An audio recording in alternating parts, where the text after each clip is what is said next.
As we always do, let's talk about the matchup that matters first, Carmen. What is yours for this game?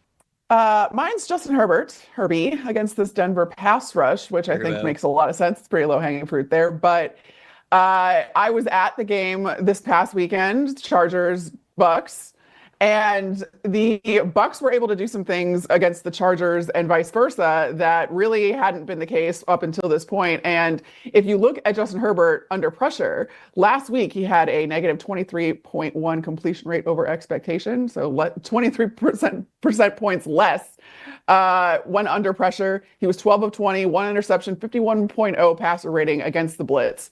And guess who blitzes a lot, Trev? The Denver Broncos. They blitz at the second highest clip in the league, behind only Minnesota. Oh, they passed Todd Bowles?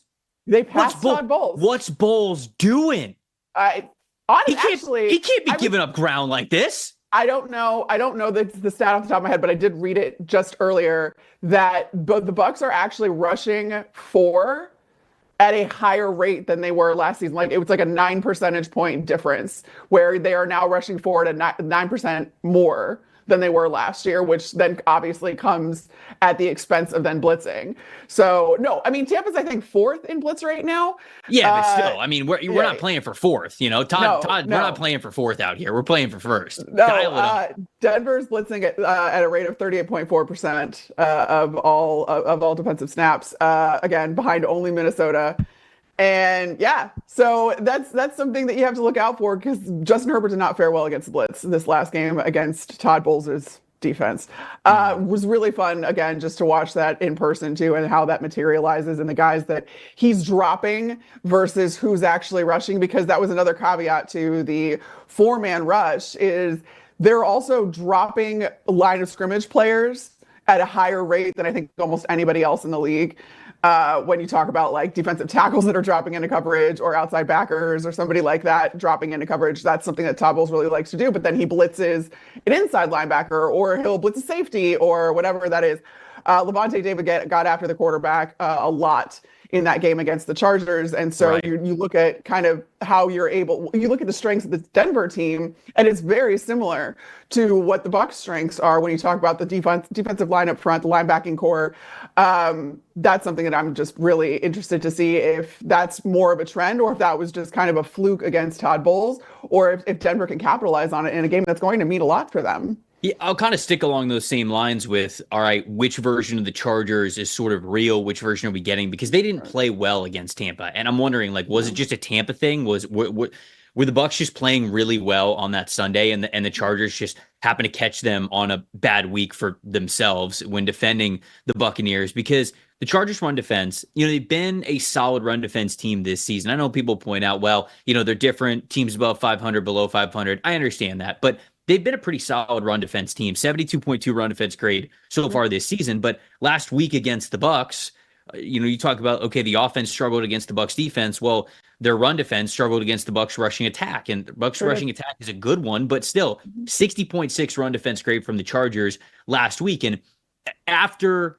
Bo Nix threw 3 turnover-worthy plays and 3 interceptions last week as well against the Colts, I think they're going to probably maybe slow it down a little bit, you know, be like, okay, well, let's try to lean into the run game a little bit here. Let's try to, you know, ease into maybe our passing attack. And if that's the case, and if Denver's really going to start the game running the ball as their main game plan, if the Chargers can't stop them, they're not going to go away from it. So to me, this game truly starts with, can the Chargers defend the run like they have at certain points this season against the poor rushing teams? If they could do that against the Denver Broncos, all right, kind of game on. Now everything's wide open. If they cannot stop the run, if they're stopping the run like they did against Tampa last week, I think Denver is just going to be very content running the football for a long time in this one. What about a plus factor? Who do you got?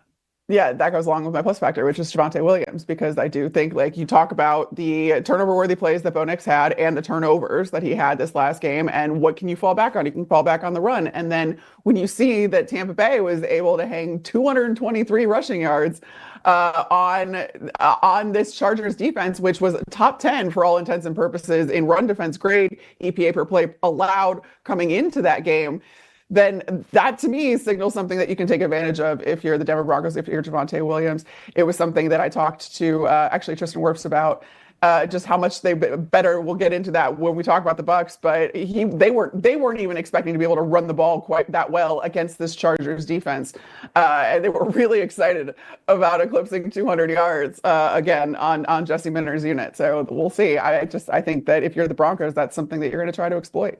I think the plus factor for me has to be Tarheeb Still and how well he has been playing this year, especially in the second half of the season. The rookie corner, the 5th-round corner for the Chargers.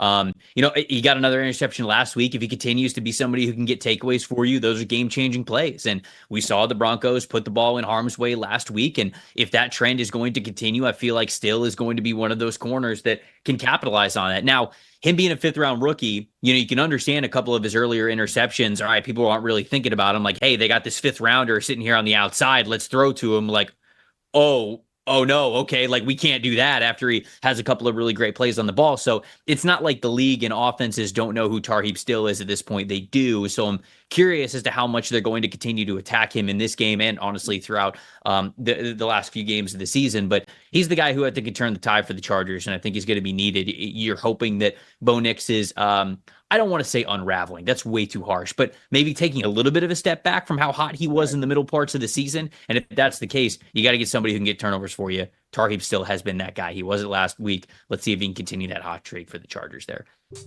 Thanks for watching, everybody. Make sure you like and subscribe the video. And if you don't have a PFF Plus subscription, you can get one to see all the premium stats that we talked about here on the show, plus the expert betting and fantasy advice over at subscribe.pff.com. The description is also right below. So if you are not a PFF Plus subscriber, you can become one today.